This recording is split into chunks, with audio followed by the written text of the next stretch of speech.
દાખલો 3 વર્ગમૂળમાં 5 ને સંખ્યા રેખા પર કેવી રીતે દર્શાવી શકાય તે બતાવો. આ માટે આપણે સાધનોની જરૂર પડશે. માપપટ્ટી, આ સાધનને શું કહેવાય વિદ્યાર્થી ભાઈઓ બહેનો? સેટ સ્ક્વેર, પરિકર, પેન્સિલ, રબર વગેરે મેં પહેલેથી લઈ રાખ્યા છે. સંખ્યા રેખા દોરીશું સૌથી પહેલાં, કેમ કે સંખ્યા રેખાની ઉપર આપણે વર્ગમૂળમાં 5ને સંગત બિંદુ દર્શાવવાનું છે. એટલે માપપટ્ટીની મદદથી સૌથી પહેલાં હું સંખ્યા રેખા દોરીશ. ચાલો આપણે સંખ્યા રેખા દોરીએ. માપપટ્ટી મૂકીશ. સંખ્યા રેખા દોરવા માટે હું એક રેખાખંડની રચના કરીશ. આ રેખાખંડના છેડે હું તીરનું નિશાન કરીશ, એટલે એ રેખા થઈ જશે.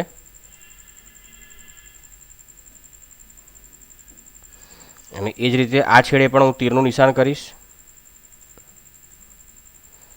એટલે આ સંખ્યા રેખા થઈ ગઈ. હવે આ સંખ્યા રેખા પર હું કોઈ એક બિંદુ લઈશ અને એને હું ઓ નામ આપીશ, જીરોને સંગત બિંદુ. માની લો કે એ બિંદુ હું અહીંયા આગળ લઉં છું.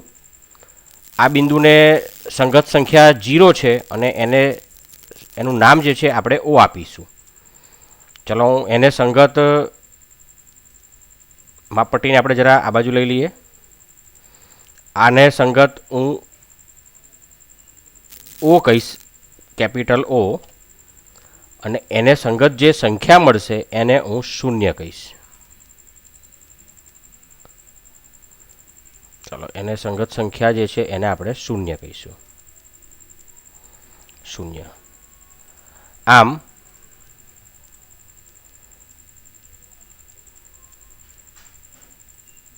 આ બિંદુ ઓ જે છે એને સંગત સંખ્યા 0 છે.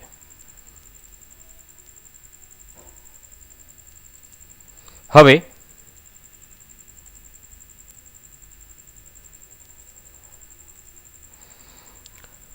આ બિંદુ જે ઓ છે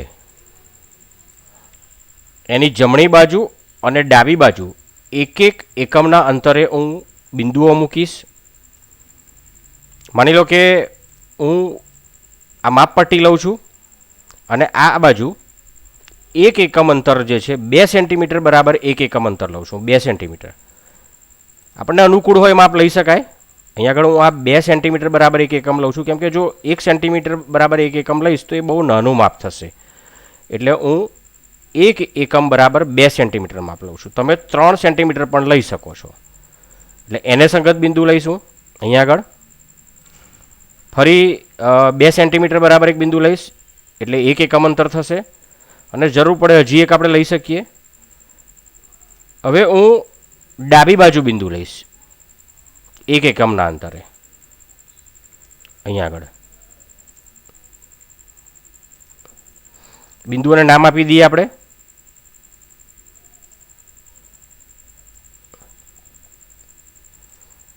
આ બિંદુ જે છે એક એકમના અંતરે, આ બિંદુ એને હું એ નામ આપું છું. આપણને અનુકૂળ હોય નામ આપી શકીએ છીએ. એને હું કેપિટલ એ નામ આપી દઉં છું અને એને સંગત સંખ્યા 1 થશે. એટલે એની નીચે 1 લખી દઉં છું હું.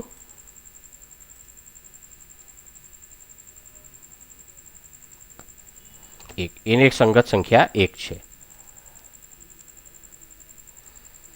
એના પછીનું જે બિંદુ જે છે એને સંગત સંખ્યા 2 થશે, કેમ કે એક એકમ અંતરે આ બીજું બિંદુ છે, એટલે એને સંગત સંખ્યા 2 થશે.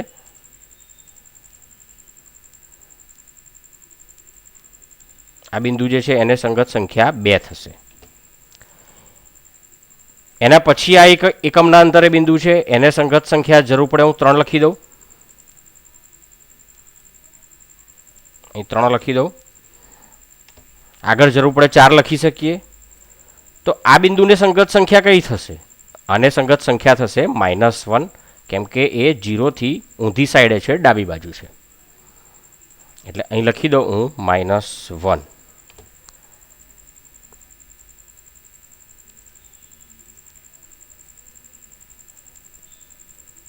અહીં લખી દઉં -1. ચલો આ બિંદુઓ મળી ગયા. હવે શું કરીશું? તો હવે હું આ જે બિંદુ એ છે, આપણને ખબર છે એ બિંદુ ઓથી 1 એકમના અંતરે આવેલું છે. હવે બિંદુ જે એ છે, આ બિંદુ એથી હું આ જે સંખ્યા રેખા છે એની પર લંબ દોરવા માગું છું. એના માટે હું આ સેટ સ્ક્વેરની મદદ લઈશ.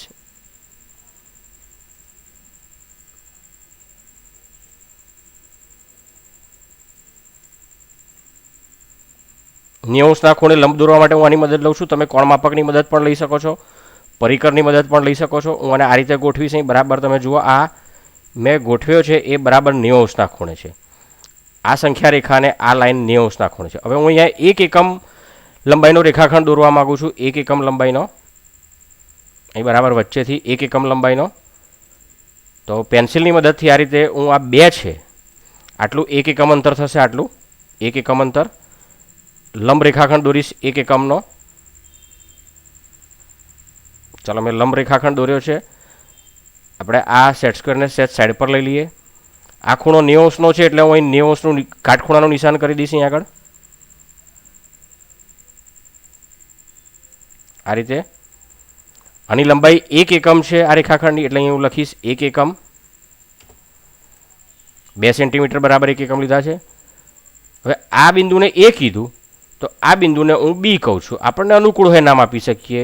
પી પણ આપી શકાય, ક્યુ પણ આપી શકાય. હું એને બી નામ આપું છું. ચાલો, એટલે એને હવે હું બી કહી દઉં છું. અહીં લખી દઉં બી. હવે આ જે રેખાખંડ છે એની લંબાઈ 1 એકમ છે. કેવી રીતે? જુઓ, આ રેખાખંડ જે છે એની લંબાઈ 1 એકમ છે. આ રેખાખંડની લંબાઈ પણ 1 એકમ છે. હવે માની લો કે હું આને જોડી દઉં, ઓ અને બી બિંદુને, તો અહીંયા કયો ત્રિકોણ થાય? કાટકોણ ત્રિકોણ થાય. કાટકોણ ત્રિકોણ થાય તો આપણે કયો પ્રમેય લાગુ પાડી શકીએ? પાયથાગોરસનો પ્રમેય. તો પાયથાગોરસના પ્રમેયની મદદથી આપણે ઓબીનું માપ શોધી શકીએ. કાટખૂણો સમાવતી બે બાજુઓના વર્ગોનો સરવાળો બરાબર કર્ણના વર્ગ પરથી. તો ઓબીનું માપ કેટલું મળશે આપણને? વર્ગમૂળમાં 2. તો ચાલો આપણે ઓ અને બી બિંદુને જોડી દઈએ માપપટ્ટીની મદદથી. હું માપપટ્ટી લઉં છું.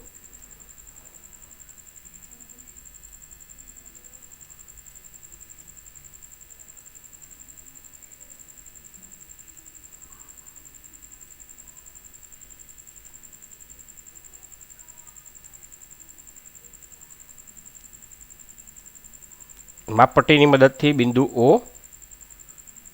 અને બીને હું જોડી દઉં છું. હવે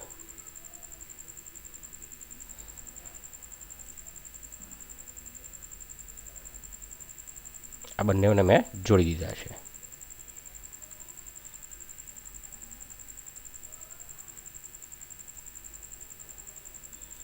માપપટ્ટીને સહેજ ખસેડી દઉં છું.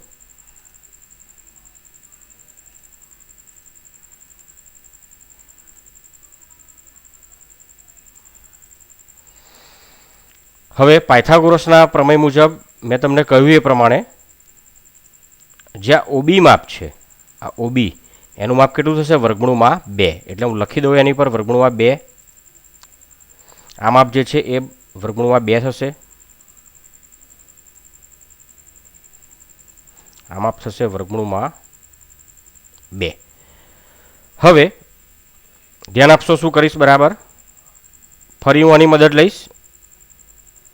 આ જે સેટ સ્ક્વેર છે એની, આ સેટ સ્ક્વેરની, અને ફરી 1 એકમ લંબાઈનો રેખાખંડ દોરવા માગું છું. લંબ ઓબીને લંબ, જે વર્ગમૂળમાં 2 લંબાઈનો રેખાખંડ જે છે આ એને લંબ દોરવા માગું છું. કેવી રીતે દોરી શકાય? ચાલો જોઈએ.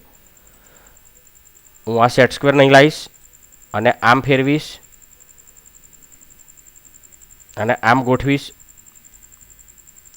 અને હું આમ કરી દઉં એટલે વધુ સરળ થશે. ચાલો, હવે હું આને આમ ગોઠવું, આમ ગોઠવું. આ લાઈનમાં બરાબર આવી ગયો છે. હવે હું એને અહીં લાવીશ એટલે હવે હું અહીંથી લંબ રેખાખંડ રચી શકીશ.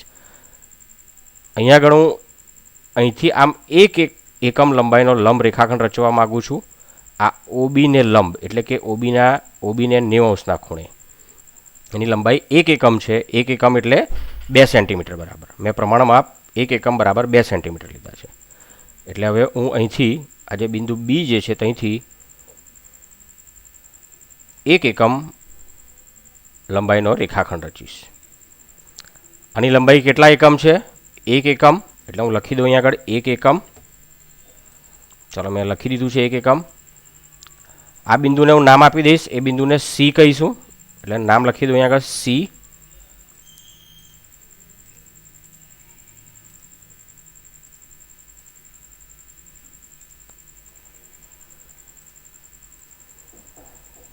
આ બિંદુને હું સી કહી દઉં છું, સી.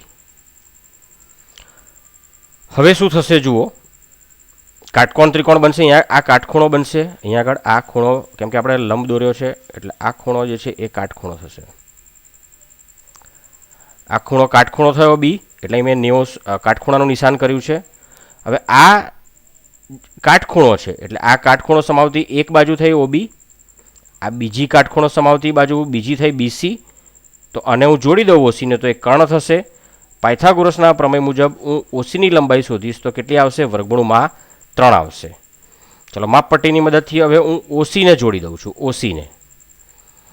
તો માપપટ્ટી લઉં અને બિંદુ ઓ અને સીને જોડું છું. હવે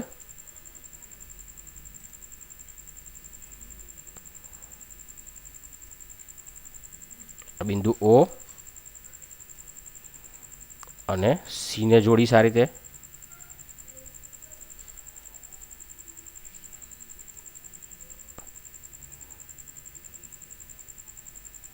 ચલો બિંદુઓ સીને જોડી દઉં છું માપપટ્ટીની મદદથી.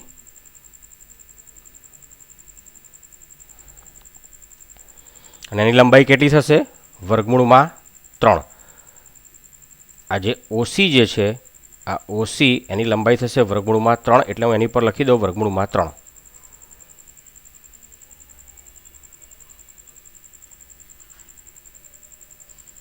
આ કુંતલ રચતા રચતા આપણને પહેલા વર્ગમૂળમાં 2 મળ્યા, પછી વર્ગમૂળમાં 3 મળ્યા.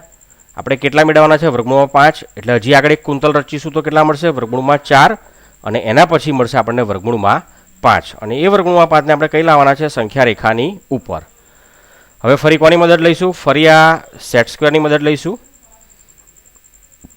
અને હું આમ કરીશ, 90 ખૂણે મારે 1 એકમ લંબાઈનો લંબ રેખાખંડ રચવો છે, ઓસીને લંબ.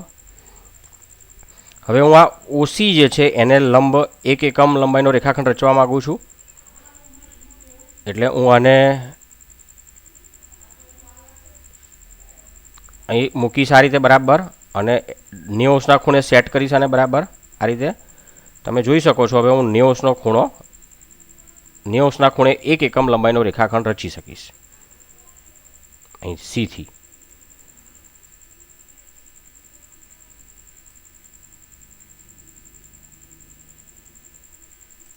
અહીંથી હવે હું 1 એકમ લંબાઈનો લંબ રેખાખંડ રચવા માગું છું. આમ મેં બરાબર જુઓ તમે 2 સેન્ટીમીટર લીધો છે એટલે 1 એકમ થયો. ફરી આ સેટ સ્ક્વેરને આપણે સાઈડ પર લઈશું. અહીંયા ખૂણો કેટલા અંશનો થશે? 90 અંશનો. એટલે કાટખૂણાનું નિશાન કરી દઉં અહીંયા આગળ. એટલે અહીંયા આગળ થશે આ કાટખૂણો સી. માપપટ્ટીની મદદથી કયા 2 બિંદુઓને જોડી દઈશું આપણે? ઓ, અને આ બિંદુને શું કહી દઈશ હવે હું? ડી.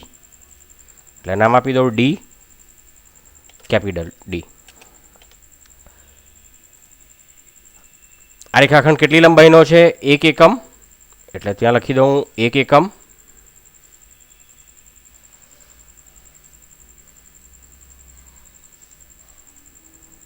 એટલે અહીં લખી દઈએ આપણે 1 એકમ. હવે માપપટ્ટીની મદદથી કયા 2 બિંદુઓને જોડી દઈશું? બિંદુ ઓ અને ડીને. ચાલો જોડી દઈએ. માપપટ્ટી લઈશું.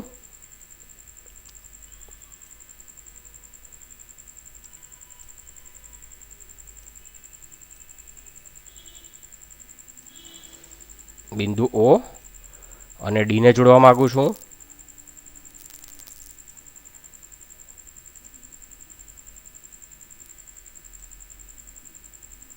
આ બિંદુ ઓ અને ડીને જોડ્યા છે. માપપટ્ટીને સાઈડ પર લઈશ. હવે પાયથાગોરસના પ્રમેય મુજબ આની ગણતરી કરીએ. કાટકોણ ત્રિકોણ ઓ સી, ડીમાં ખૂણો સી કાટખૂણો છે. કાટખૂણો સમાવતી એક બાજુની લંબાઈ 1 એકમ છે. બીજી જે કાટખૂણો સમાવતી બીજી બાજુ છે એની લંબાઈ વર્ગમૂળમાં 3 છે. તો કર્ણનું માપ કેટલું આવશે? વર્ગમૂળમાં 4. એટલે અહીં લખી દઉં વર્ગમૂળમાં 4.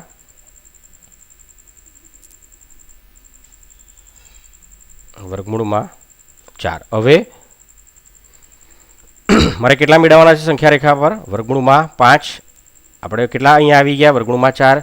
એટલે હજી એક વખત આવી રચના કરવી પડશે કુંતલની. ચાલો રચના કરીએ. ફરી સેટ સ્ક્વેરિંગ લાવીશું. 90°ના ખૂણે ગોઠવીશું. આ ધાર 90°ના ખૂણે આવે એ રીતે. આ જે ધાર છે 90°ના ખૂણે આવી જોઈએ. કોને? તો ઓડીને. એટલે હું એડજસ્ટ કરું છું એને. અને અહીંથી ફેરવીશ. ચલો એની પર બરાબર આવી ગઈ છે હવે. એટલે હવે દોરીશ તો 90°ના ખૂણે દોરાશે લાઈન.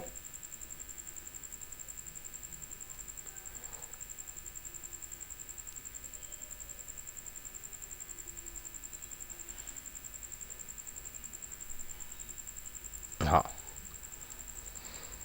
1 એકમ લંબાઈનો રેખાખંડ દોરવા માગું છું. એટલે 2 સેન્ટીમીટર દોરવો પડશે મારે. બરાબર 2 સેન્ટીમીટર દોરીશું અને બાજુ પર મૂકીશું આપણે. આ રેખાખંડની લંબાઈ કેટલી છે? આ રેખાખંડની લંબાઈ કેટલી છે? 1 એકમ. એટલે એની પર હું લખીશ 1 એકમ. અહીંયા 1 એકમ લખીશ. આ બિંદુને નામ આપી દઈશ ઈ. આ બિંદુને હું ઈ કહીશ. ઈ. હવે કયા બે બિંદુઓને જોડવાના છે? બિંદુ ઓ અને ઈને માપપટ્ટીની મદદથી જોડી દઈશું. આ ખૂણો કેટલા અંશનો થશે? 90°નો. કયું નિશાન કરીશું? કાટખૂણાનું નિશાન. એટલે ખૂણો ડી કાટખૂણો થયો. હવે આપણે બિંદુ ઓ અને ઈને જોડી દઈએ માપપટ્ટીની મદદથી.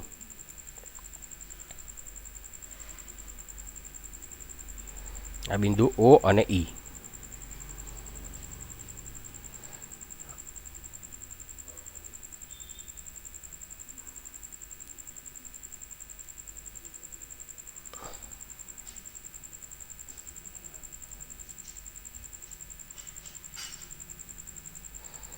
ચલો એને હું જોડી દઉં છું. બિંદુઓ અને ઈને જોડી દીધા છે. પાયથાગોરસના પ્રમેય મુજબ કાટકોણ ત્રિકોણ ઓ ડી ઈમાં ખૂણો ડી કાટખૂણો છે. ઓડી જે છે આ ઓડી એની લંબાઈ વર્ગમૂળમાં 4 છે. ઈડીની લંબાઈ 1 એકમ છે. તો પાયથાગોરસના પ્રમેય મુજબ આ જે ઈઓ છે અથવા તો ઓ ઈ છે એની લંબાઈ કેટલી થશે? વર્ગમૂળમાં 5. એટલે અહીં લખી દઉં વર્ગમૂળમાં 5. હવે જુઓ આ જે ઓ ઈ છે એની લંબાઈ આપણને વર્ગમૂળમાં 5 મળી. પણ મારે તો આ વર્ગમૂળમાં 5ને સંગત બિંદુ જે છે એ કઈ લાવવાનું છે? આ સંખ્યા રેખા પર દર્શાવવાનું છે. તો એના માટે હું કોની મદદ લઈશ? પરિકરની મદદ લઈશ. હવે આ સાધનની મારે હમણાં જરૂર નહીં પડે એટલે હું એને સાઈડ પર મૂકી દઉં છું. માપપટ્ટીની પણ હમણાં જરૂર નહીં પડે તો એને સાઈડ પર મૂકી દઉં છું. અને હવે હું લઈ લઉં છું પરિકર. પરિકરની અણી હું ઓ ઉપર મૂકીશ. પરિકરની જે અણી જે છે મેં બરાબર ઓ પર મૂકી દીધી છે. પરિકર કેટલું ખોલીશ? વર્ગમૂળમાં 5 લંબાઈ જેટલું એટલે ઓ ઈ જેટલું.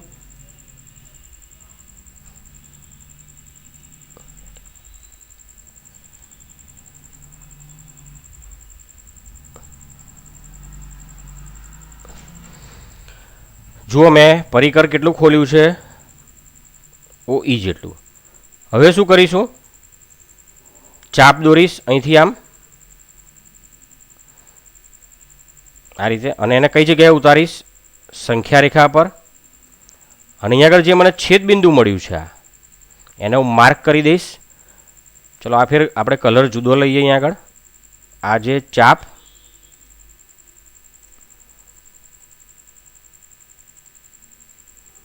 અહીંયા આગળ હું માર્ક કરી દઉં છું. આ બિંદુને મેં માર્ક કર્યું છે જે આપણું માગેલું બિંદુ છે અહીંયા આગળ આ. અને એ કયું બિંદુ છે? વર્ગમૂળ 5ને સંગત બિંદુ. એટલે ત્યાં હું લખી દઉં વર્ગમૂળમાં 5. એને અંગ્રેજીમાં નામ પણ આપી દઈએ બિંદુને. પી કહી દઈએ માની લો કે. ચાલો એને હું પી કહું છું. આ બિંદુને માની લો કે હું પી કહી દઉં છું.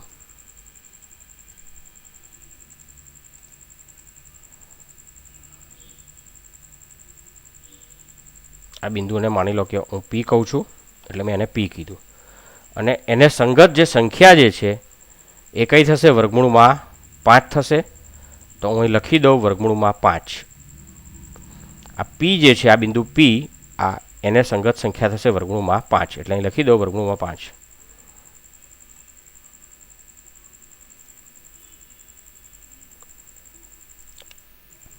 આમ અહીંયા આગળ બિંદુ પી એ માગેલો બિંદુ છે અને એને સંગત સંખ્યા વર્ગમૂળમાં 5 છે અને એને આપણે સંખ્યા રેખા પર દર્શાવેલ છે.